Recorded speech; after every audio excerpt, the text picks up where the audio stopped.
انسانی زندگی گزارنے کے لیے اللہ نے ایک نظام بنایا ہے۔ دو انداز کے نظام ہیں، ایک ہے معاشرتی زندگی گزارنے کا نظام اور ایک ہے نظام شمسی، جس کے تحت انسان رات اور دن کا فرق محسوس کرتا ہے۔ نظام شمسی کو اللہ نے 12 مہینوں میں تقسیم کیا ہے۔ یہ جو 12 مہینے ہیں یہ تقسیم اللہ کی ہے، چاہے وہ چاند کے حساب سے ہوں یا سورج کے حساب سے۔ ان 12 مہینوں میں سے کچھ مہینوں کا اللہ نے احترام واجب قرار دیا ہے۔ مثلا ماہ محرم، محرم کے مہینے کو محرم کہتے ہی اس لیے ہے کہ اس مہینے میں جنگ کرنا حرام ہے، لڑنا جائز نہیں۔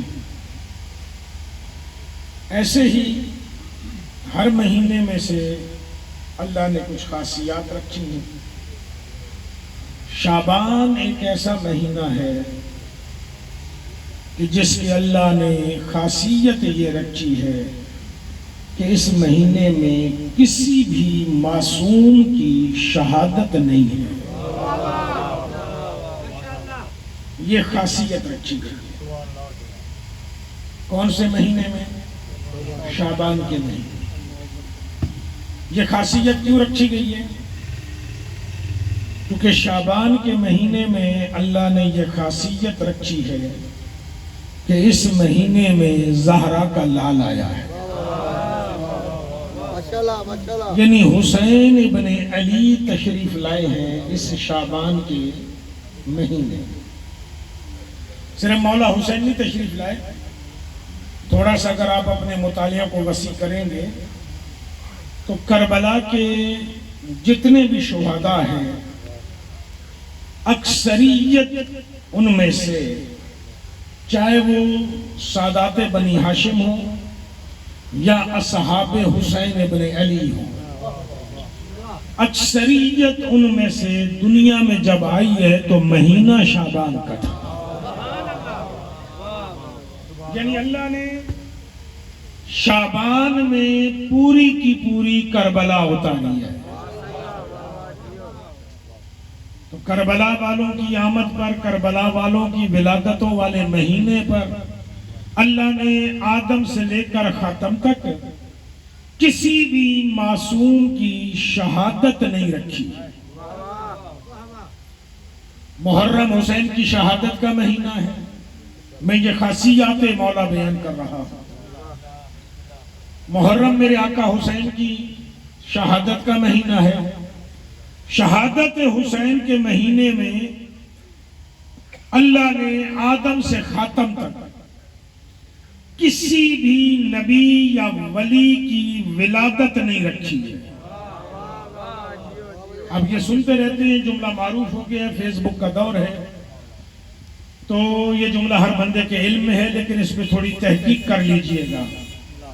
میں وضاحت کرتا جاؤں بچوں کے لیے۔ فضیلت میں، مذہب تشیع میں سب سے افضل میرا رسول ہے۔ رسول کے بعد اگر کوئی افضل ہے تو وہ جناب علی ہیں۔ علی کے بعد اگر افضل ہیں تو وہ حسن مجتبیٰ ہیں۔ حسن مجتبیٰ کے بعد اگر افضل ہیں تو وہ حسین شہید کربلا ہیں۔ اسی طریقے سے فضیلت چلتی ہوئی نیچے تک جائے گی۔ میں نے جناب سیدہ کا نام جان بوجھ کر نہیں لیا کیونکہ سیدہ فضیلتوں کی ترتیب میں نہیں آتی۔ فضیلتیں جس کعبے کے گرد طواف کریں اسے زہرا کہا جاتا ہے۔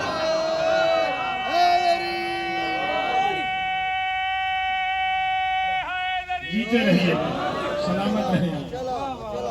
اس لیے سیدہ اس ترتیب سے ہٹ کر افضل مصطفیٰ ہے، مصطفیٰ کے بعد افضل مرتضیٰ ہے، مرتضیٰ کے بعد افضل مجتبیٰ ہے۔ یہ فضیلتوں کا معیار ہے، اور یہ ذہن میں رکھیے گا، علی پہ واجب ہے محمد کا کلمہ پڑھنا، حسن پہ واجب ہے علی کی بیعت کرنا، حسین پہ واجب ہے حسن کی بیعت کرنا۔ ترتیب یہی ہے. افضلیت اپنی جگہ پر، لیکن اب دیکھیے کہ بعد از نبی ہم علی کو پوری کائنات میں سب سے افضل مانتے ہیں. کوئی اگر کسی اور کو افضل مانتا ہے تو بھلے مانے، لیکن ایک بات میں کرتا ہوا جاؤں، جب وہ کسی اور کو افضل مانتا ہے محمد کے بعد تو ہمیں کوئی درد نہیں ہوتا. تو اگر ہم علی کو افضل مانتے ہیں تو اسے درد کیوں ہوتا ہے؟ میں ایک وضاحت کرتا ہوا جانا چاہ رہا ہوں. اسے بھی درد نہیں ہونا چاہیے. تو اپنی جگہ پر آزاد ہے، ہم اپنی جگہ پر آزاد ہے. لکم دینکم ولی دین، تمہیں تمہارا مبارک ہو، ہمیں ہمارا مبارک ہو. بعد از مصطفیٰ علی افضل ہے. اب علی کی ولادت ہے رجب کے مہینے کی 13 تاریخ. علی دنیا میں کب آئے؟ 13 رجب کو. کیا رجب کے مہینے میں کسی اور کی شہادت نہیں ہے؟ بولے ذرا، شہادت ہے یا نہیں ہے؟ نا شہادت معصوم کی، یعنی 7ویں امام کی 25 رجب، یعنی علی کے ولادت والے مہینے میں شہادت ہے. اب اگر میں پورا مہینہ رجب کا خوشی منانا چاہوں تو میں نہیں منا سکتا، کیونکہ 15 رجب جناب ثانی زہرا کی شہادت ہے، 25 رجب 7ویں امام کی شہادت ہے، یعنی علی کے ولادت والے مہینے میں شہادت ہے. علی کی شہادت کب ہے؟ 21 رمضان کو. جس مہینے میں علی کی شہادت ہے، کیا اس مہینے میں کسی کی ولادت نہیں ہے؟ مولا حسن کی ولادت ہے.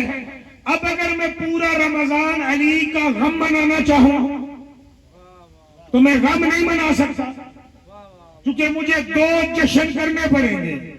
ایک حسن کی ولادت کا جشن کرنا پڑے گا، دوسرا مجھے لیلۃ القدر کا جشن کرنا پڑے گا قرآن کے نازل ہونے. یہ تو ہے علی، یعنی علی کی ولادت والے مہینے میں شہادت بھی ہے، شہادت والے مہینے میں ولادت بھی ہے. اس کے بعد سب سے بلند ہستی کائنات میں جو ہے وہ جناب سیدہ ہے. مثلا جناب سیدہ کی ولادت بسعادت کا مہینہ کون سا ہے؟ جمادی الثانی. بی بی آئی 20 جمادی الثانی کو. کیا جمادی الثانی میں شہادت نہیں ہے؟ 3 جمادی الثانی اسی بی بی کی اپنی شہادت بھی ہے. 13 جمادی الثانی جناب ام البنین کی روز وفات اور شہادت بھی ہے. یعنی میں جمادی الثانی کا پورا مہینہ جشن زہرا بھی نہیں منا سکتا، میں جمادی الثانی کا پورا مہینہ ایام عزا بھی نہیں منا سکتا. اس کے بعد آ گئے حسن. حسن کی ولادت ہے رمضان میں، لیکن رمضان کے مہینے میں علی کی شہادت بھی ہے. یعنی میں پورا مہینہ حسن کا جشن نہیں منا سکتا.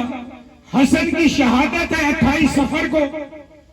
اب 28 صفر میں جو شہادت ہے تو یہاں 2 چیزیں اکٹھی ہو گئی. ایک تو مولا موسیٰ کاظم کی ولادت ہے 7 صفر کو، دوسرے ساتھ میں حسین ابن علی کا چہلم بھی ہے. اب میں موسیٰ کاظم کا جشن بھی نہیں منا سکتا، مکمل پورا مہینہ حسن کا سوگ بھی نہیں منا سکتا. تو کائنات انسانیت میں ایک مہینہ محرم کا جس کا تعلق ہے حسین کے ساتھ، ایک مہینہ شعبان کا جس کا تعلق ہے حسین کے ساتھ. محرم میں حسین کی شہادت ہے، شعبان میں حسین کی ولادت ہے. اللہ نے اہتمام رکھا ہے کہ حسین کے غم میں کسی کی خوشی نہ منائی جائے اور حسین کی خوشی میں کسی کا ماتم نہ کیا جائے. ہر بندہ بولے گا جن کی رگوں میں علی، یا علی یعنی کتنا خوبصورت اہتمام ہے. اللہ نے اہتمام کیا ہے کہ حسین کی خوشی میں کسی کا غم نہ منایا جائے. جب کسی معصوم کا غم نہیں منایا جا سکتا تو کسی زمانے کے عام بندے کا دکھ کیسے منایا جائے گا؟ یعنی شعبان ہے ہی خوشی کا مہینہ. یکم شعبان سے شروع کر 29 شعبان تک یہ مہینہ پورے کا پورا کیا ہے؟ خوشی کا مہینہ ہے. اللہ نے یہ اہتمام کیا ہے کہ کائنات انسانیت کا ہر انسان میرے حسین کی خوشی منائے، اس میں کوئی غم میں شریک نہ ہو، اور حسین کے غم میں کسی کی کوئی خوشی شریک نہ ہو. اب اگر کوئی محرم میں خوشی کرنا چاہے تو وہ بھی قانون قدرت کے خلاف ہے. کوئی شعبان میں غم کرنا چاہے تو وہ بھی قانون قدرت کے خلاف ہے. تمام سمجھ میں آ رہا ہے؟ ایک صلوات پڑھیے گا ذرا باپ آگے بولے.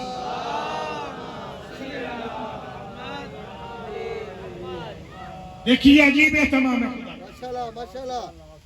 اس شعبان میں اللہ نے کربلا اتاری ہے. شعبان میں اللہ نے کربلا بنائی ہے، اور کربلا کی ترتیب بھی کیا خوبصورت رکھی کہ جس نے کربلا کی سالاری کرنی ہے اسے پہلی شعبان کو بھیجا ہے. کیونکہ شعبان شروع ہی چاند کی پہلی سے ہوگا تو چاند کی پہلی کو علی کی بیٹی بھیج کے بتایا ہے کہ یاد رکھنا کربلا ہے ہی زینب کے ہاتھ میں. کربلا سجانے والی. میں ہر ایک میں ایک ایک جملہ ہدیہ کرتا ہوں آگے بڑھنا جاؤں گا. یاد رکھیے گا زینب عالیہ یکم شعبان کو آئی. عام ہستی ہے. اس بیوی کا ایک لقب ہے مشیرہ امامت. امامت کو مشورہ دینے والی. جس سے امامت آ کے مشورہ لے اسے زینب عالیہ کہا جاتا ہے. کس کس نے مشورے لیے؟ علی نے لیے، حسن نے لیے، حسین نے لیے، زین العابدین نے اپنی امامت کے دور میں مشورے لیے. جس سے وقت کے 4 امام مشورہ لیں اور اس کے مشورے پہ عمل کریں اسے زینب کہا جاتا ہے. لیکن پھر ایک کمال دیکھیے گا. علی کے بیٹے کتنے؟ 18. علی کی بیٹیاں بھی 18. علی مولا کی کل اولاد 36. بیٹے 18 ہیں. عام بیٹے ہیں علی کے؟ ذرا گنیے عام بیٹے ہیں؟ نہیں. چلے باقی بیٹوں سے آپ واقف ہوں یا نہ ہو زیادہ، 3 بیٹوں سے تو آپ واقف ہیں. ان تینوں میں کوئی ایک بھی مجھے دکھائیں جو درجے میں کم ہو. ایک بیٹے کا نام ہے حسن، وقت کا امام ہے. دوسرے بیٹے کا نام ہے حسین، وقت کا امام ہے. تیسرے بیٹے کا نام ہے عباس، علی کی جائیداد کا وارث ہے. یہ جملہ میں ایسے نہیں کہہ رہا، علی کی میراث کا وارث ہے. یہ جملہ ذہن میں رکھیے گا. حسن اور حسین وارث ہے محمد کی میراث کے. علی کی میراث کا وارث عباس ہے. نئی جملہ تو میں آپ کو عطا کر دیتا ہوں تاکہ جملہ آپ کے ذہنوں میں بیٹھ جائے. میراثیں تقسیم ہو جاتی ہیں.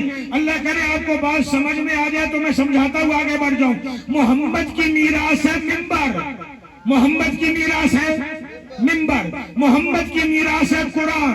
محمد کی میراث ہے دین. ان کے وارث ہیں حسن اور حسین. خیبر سے محمد کی میراث چلی گئی تو اس کے وارث آ گئے حسن اور حسین. علی کی میراث ہے علم.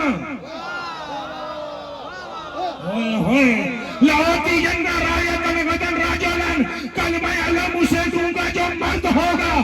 علی نے مرد بن کے اٹھایا ہے، عباس نے مرد بن کے دکھایا ہے.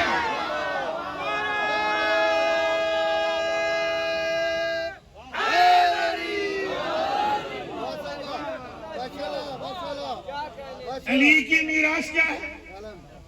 علم، علم صرف میراث علم نہیں ہے، اس علم کے پیچھے راز پوشیدہ ہے، اس علم کے پیچھے راز پوشیدہ ہے۔ علم یعنی دین کا محافظ، علم یعنی نبوت کا محافظ، علم یعنی امامت کا محافظ، علم یعنی ولایت کا محافظ۔ آج بھی اسی لیے جس گھر پہ علم لگا ہوا ہو دنیا وہاں سے چڑھتی ہے، اور میں مشورہ دیا کرتا ہوں چڑھا نہ کر، چونکہ علم کا مخالف اصل میں محمد کی نبوت کا مخالف ہے۔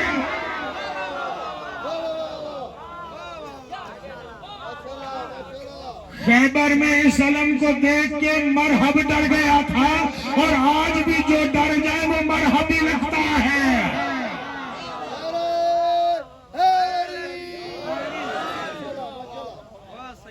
علی کی میراث کیا ہے؟ علم۔ علی کے 3 بیٹے، 18 کو رہنے دیں، 15 کو چھوڑیں، جن 3 سے ہم واقف ہیں، بچہ بھی واقف ہے، لیکن ایک جملہ چلے اور آ گیا وہ بھی دیتا ہوا جاؤ۔ علی مولا نے ہر جنگ میں علم اٹھایا، نہیں اٹھایا سوائے ایک جنگ، اس ایک جنگ میں علم اٹھائے جعفر تیار، باقی ہر جنگ میں علمدار کون ہے؟ علی ہے۔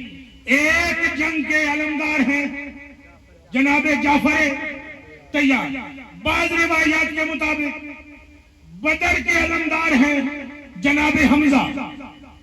چلے حمزہ نے بھی علم اٹھایا، خاندان تو ایک ہی ہے، حمزہ نے علم اٹھایا، جعفر تیار نے علم اٹھایا، علی نے علم اٹھایا، لیکن باہر جا کے کسی بچے سے بلا پوچھ تو صحیح علمدار کون ہے؟ وہ علی کا نام نہیں لے گا، وہ جعفر تیار کا نام نہیں لے گا، وہ حمزہ کا نام نہیں لے گا۔ جب تو پوچھے گا علمدار کا نام بتا تو وہ ایک ہی نام لے گا کہ عباس علمدار ہے۔ کون علمدار ہے؟ عباس علمدار ہے۔ اب یہاں رکے رہیے، اس کا مطلب ہے عباس جیسا بھی کوئی، حسین جیسا بھی کوئی نہیں، حسن جیسا بھی کوئی نہیں، خود علی جیسا بھی۔ علی ایسا بیٹا ہے جس میں باپ فخر کرے، جس میں ابو طالب جیسا باپ فخر کرے۔ علی ایسا بیٹا ہے، ایسا بیٹا ہے کہ جو اپنے باپ کا بھی امام ہے۔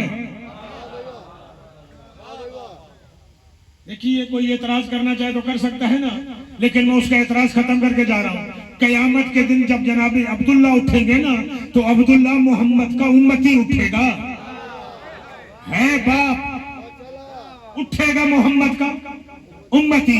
آمنہ اٹھیں گی تو اٹھیں گی محمد کی امتی، فاطمہ بنت اسد اٹھیں گی اور ابو طالب اٹھیں گے محمد کے امتی پر۔ امام علی ہے، امام علی ہے، تو اس کا مطلب ہے کہ ابو طالب کے لیے لائق فخر ہے علی۔ 4 بیٹوں میں جو فخر کے لائق ہے وہ کون ہے؟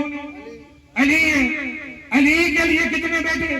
3، عباس، حسین، حسن۔ دنیا کچھ بھی کرنا چاہے نا تو ذرہ برابر بھی ان کے اندر کوئی چیز نکال نہیں سکتی، کیونکہ ان کی عصمت کی گواہی قرآن نے دی ہے۔ لیکن ایک جملہ ہدیہ کرتا جاؤں، حسن کے ہوتے ہوئے، حسین کے ہوتے ہوئے، غازی عباس کے ہوتے ہوئے جو علی جیسے شہنشاہ کی زینت بنے اسے زینب کہتے ہیں۔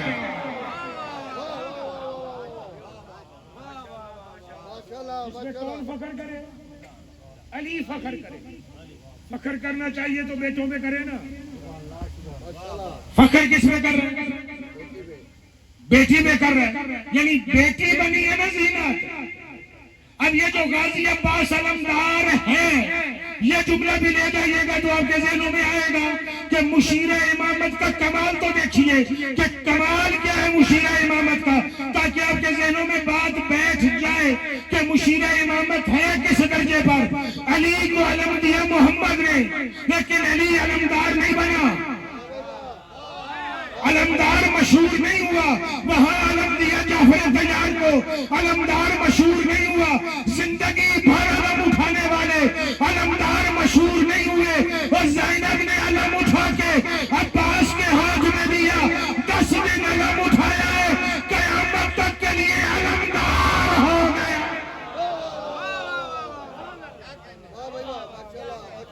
مشیرہ امامت سمجھ میں آ رہی ہے؟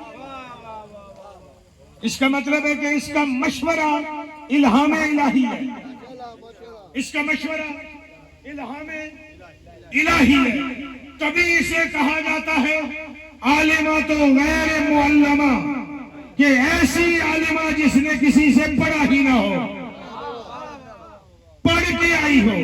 اس کا مطلب ہے عام ہستی نہیں ہے۔ راضی رہو یا ناراض رہو، جملہ ایک دوں گا ثانیہ زہرا پر،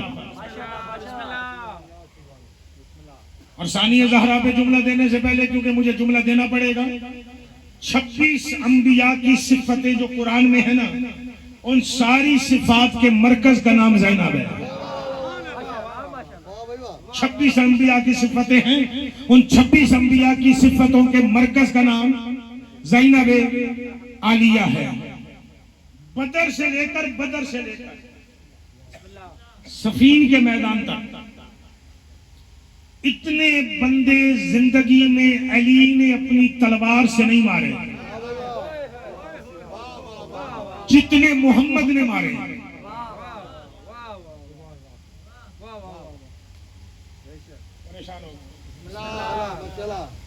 اتنے بندے، میں نے کہا تھا نا ضرب لگتی ہے تو لگ جائے، لیکن بات تو کروں گا۔ اتنے بندے علی نے اپنی تلوار سے نہیں مارے جتنے محمد مصطفیٰ نے مارے۔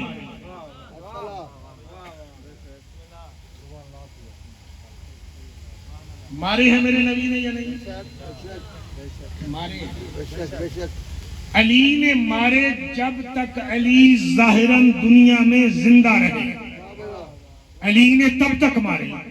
محمد آج بھی مار رہا، مصطفیٰ آج بھی مار رہا، اور قیامت تک مارتا رہے گا، وقت معلوم تک مصطفیٰ مارتے رہیں گے۔ اب آپ پوچھیں عمران کاظمی کیسے مارے مصطفیٰ نے؟ مصطفیٰ نے تو کوئی جہاد کیا ہی نہیں، نہ، غلط، جہاد کیا ہے، اپنے بچوں کو لوگوں نے وہ جہاد پڑھایا نہیں۔ قرآن کہہ رہا ہے یا ایھا النبی جاہد الکفار والمنافقین، اے نبی جہاد کر کافروں کے ساتھ بھی منافقوں کے ساتھ بھی۔ کافروں سے جب بھی لڑے علی لڑے، مشرکوں سے جب بھی لڑے علی لڑے، منافقوں سے علی نہیں لڑا، منافقوں سے صرف مصطفیٰ لڑا ہے، کیونکہ منافق تیر تلوار سے لڑتا ہی نہیں، منافق لڑتا ہے زبان سے۔ محمد نے بھی ایک میدان سجایا جس میں سارے مومن اور منافق بلائے، علی کو منبر پہ بلا کے زبان سے تلوار سے وار کیا، مانے کن تو مولا ہو فہذا علی المولا۔ محمد غدیر میں علی علی کا نعرہ دے گیا ہے، اب یہ نعرہ جب بھی لگے گا منافق مرے گا۔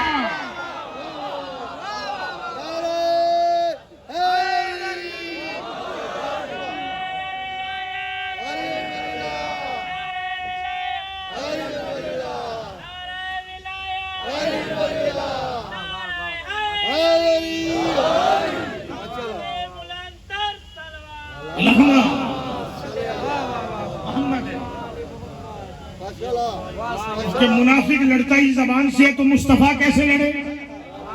زبان سے لڑے۔ تو مصطفیٰ نے زبان سے لڑ کے کیا کیا ہے؟ اتنے بندے علی نے نہیں مارے۔ اب سمجھ آ رہی ہے یا نہیں آ رہی ہے؟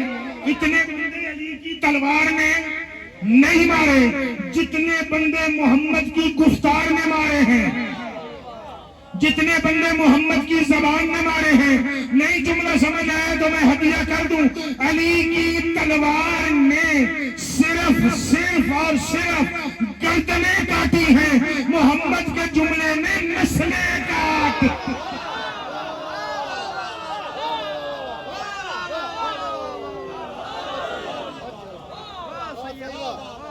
محمد کی گفتار نے نسلیں کاٹی ہیں، تو اب تجھے ماننا پڑے گا کہ علی سے زیادہ بندے مصطفیٰ نے مارے ہیں۔ علی کی جنگ 63 ہجری 40 ہجری میں ختم ہوئی، 63 سال کی عمر میں ختم ہو گئی۔ علی دنیا سے ظاہراً چلے گئے محمد بھی، پر محمد کا وار آج بھی چل رہا ہے۔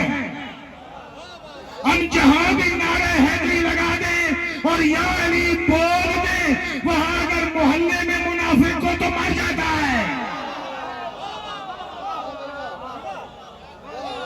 مر جاتا ہے یا نہیں مر جاتا جی؟ یہی صفت مصطفیٰ والی علی کی بیٹی میں پائی جاتی ہے۔ لے جا کے تاریخ اٹھا، کربلا میں 10 محرم کے دن کو 61 ہجری 10 محرم کے دن کو غازی سمیت حسین سمیت اتنے 72 میں یزیدی نہیں مارے جتنے ایک خطبے سے علی کی بیٹی مار گئی ہے۔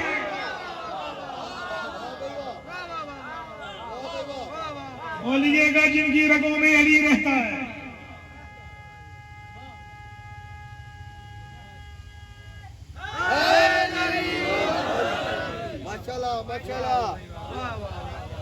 غازی کی جنگ ختم ہوئی کربلا میں 61 ہجری، حسین کی جنگ ختم ہوئی کربلا میں 61 ہجری۔ یزیدیت کو کہاں جا کے مارا علی کی بیٹی نے؟ یزیدیت کے گھر جا کے مارا ہے، اور مارا بھی ایک خطبے سے ہے۔ صرف مارا نہیں بلکہ اپنے نانا کی سنت پہ عمل کرتے ہوئے آج تک مار رہی ہے، چونکہ 2 چیزوں کی بنیاد رکھ گئی، ایک ماتم کی، دوسرا مجلس کی۔ جہاں ماتم ہوگا وہاں بھی یزیدی مرے گا، جہاں مجلس ہوگی وہاں بھی یزیدی۔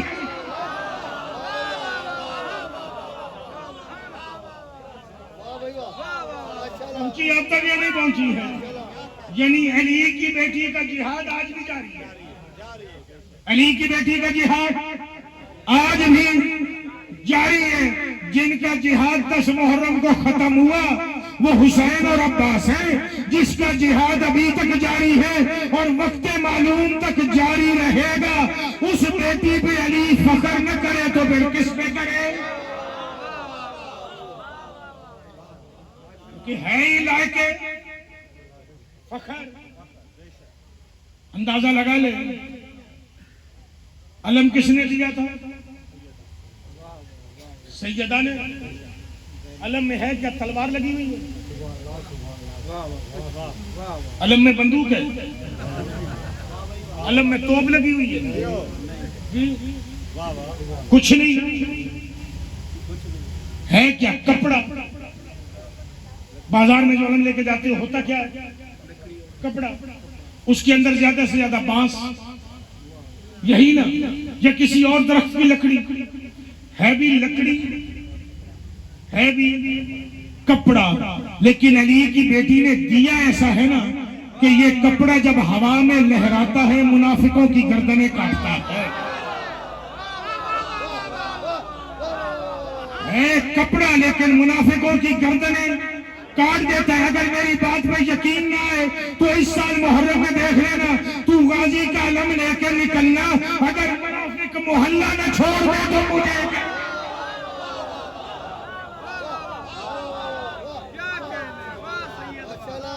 یہ اس کپڑے کی تاثیر نہیں، دینے والی کی تاثیر ہے۔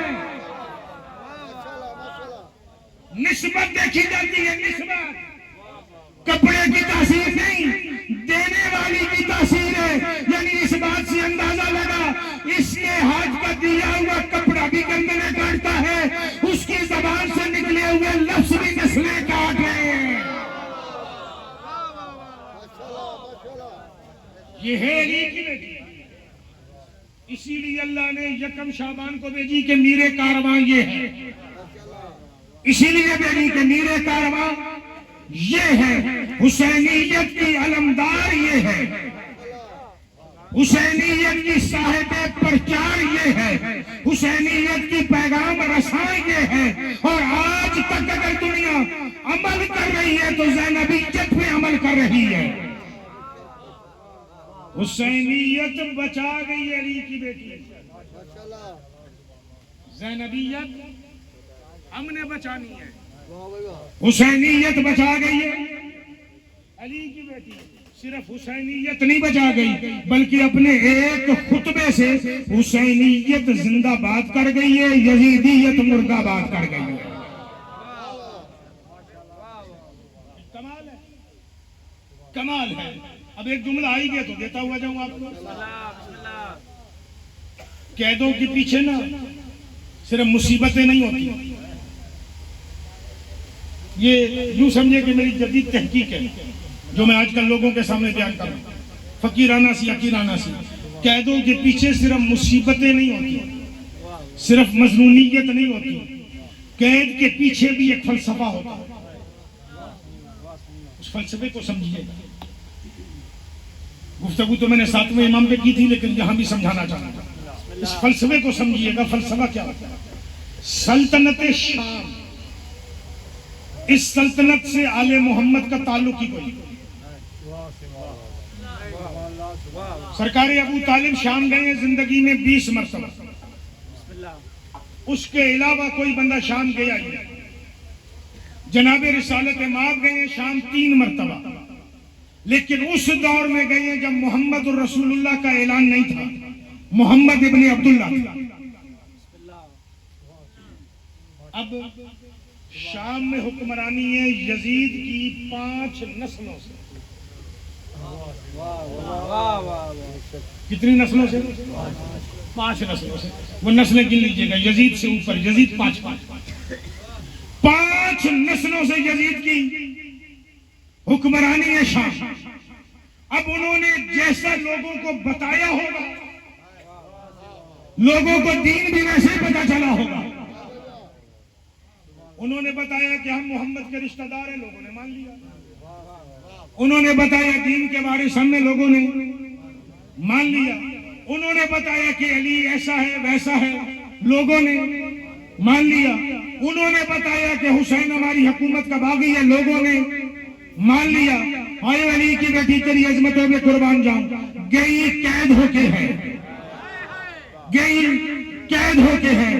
قید ہو کے صرف اس لیے نہیں گئی تھی کہ یزید نے قید کیا تھا، ہر جملے پہ کہہ رہی تھی رضم بقضائے ہی تسلیما لامرہ ہی۔ گئی قید ہو کے ہے، مٹانے گئی ہے یزیدیت۔ جن 5 نسلوں سے لوگ جس شہر میں آباد تھے، تجھے رب اکبر کی عزت کی قسم ہے علی کی بیٹی نے وہاں 1 سال گزارا ہے۔ آج تو شام چلا جا، تجھے شام میں ان 5 نسلوں کی قبریں نظر نہیں آتی، زینب کی حکومت نظر آتی۔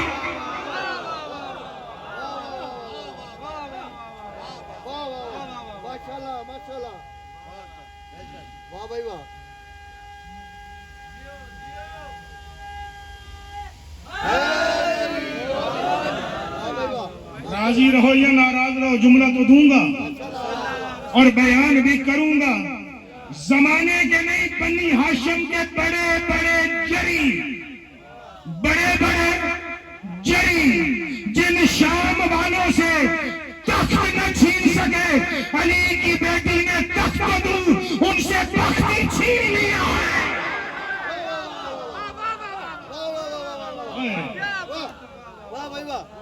علی کی بیٹی نے ان سے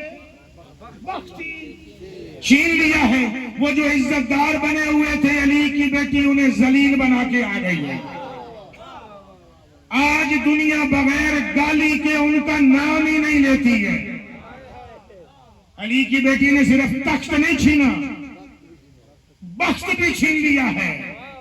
یہ تو شکر کریں شام والے کہ علی کی بیٹی گئی تھی، اگر کوئی بیٹا ایسے گیا ہوتا۔ ایک صلوات پڑھیے گا مل کے بہوا سے بولا۔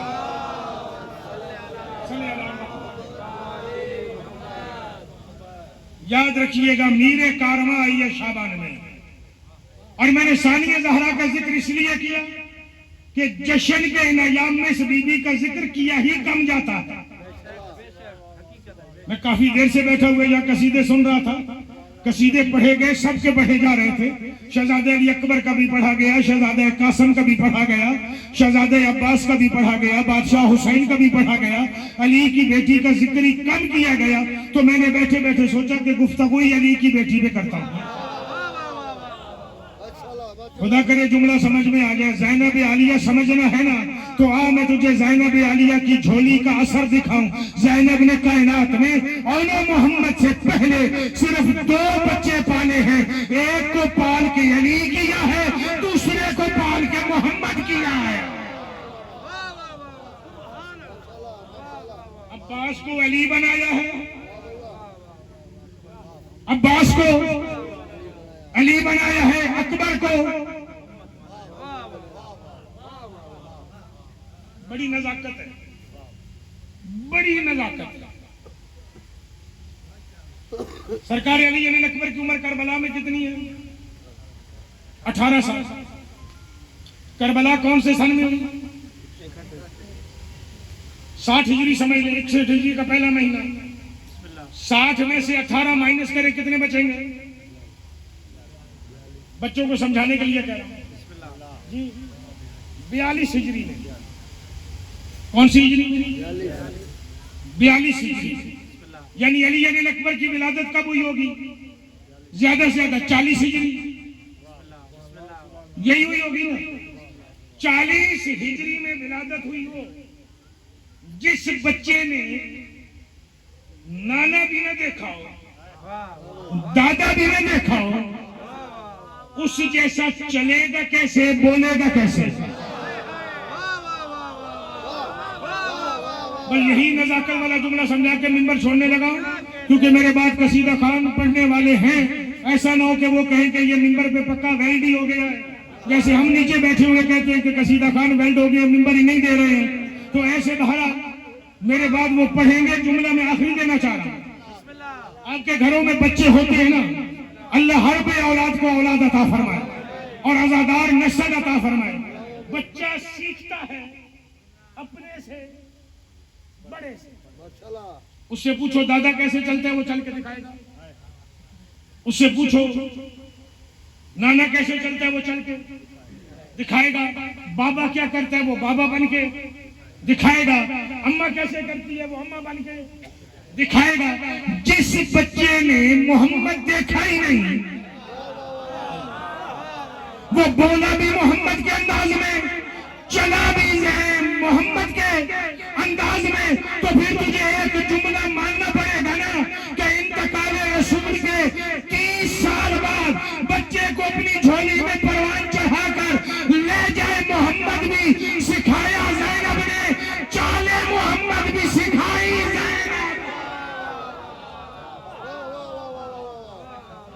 یہ 2 باتوں میں سے دونوں باتیں ماننی پڑیں گی. ایک بات ماننی پڑے گی کہ تصویر بنا کے بھیجنے والے کو اللہ کہتے ہیں اور چلنے کے انداز سکھانے والی کو زینب کہتے ہیں. اللہ اور زینب مشترکہ جس پر محنت کرے اسے شبیہ پیغمبر کہا جاتا ہے. بچے کو کیسے پتا چلے کہ میرا نانا بالوں کو کہاں رکھتا تھا؟ بچے کو کیسے پتا چلے میرا نانا امامہ کیسے رکھتا تھا؟ بچے کو کیسے پتا چلے میرا نانا قدم کیسے اٹھاتا تھا؟ بچے کو کیسے پتا چلے کہ میرا نانا محمد بولتا کیسے تھا؟ نانا تو 30 سال پہلے چلا گیا نا. اسی لیے علماء نے ایک جملہ لکھا ہے کہ ثانیہ زہرا کی عظمت یہ ہے کہ اس کے حقیقی لہجے سے بنی ہاشم واقف نہیں ہوئے. یا بولی ہے جب بھی پیار میں بولی ہے، پیار میں بولی ہے اور جمال میں بولی ہے تو محمد کے لہجے میں بولی ہے، جلال میں بولی ہے تو علی کے لہجے میں بولی.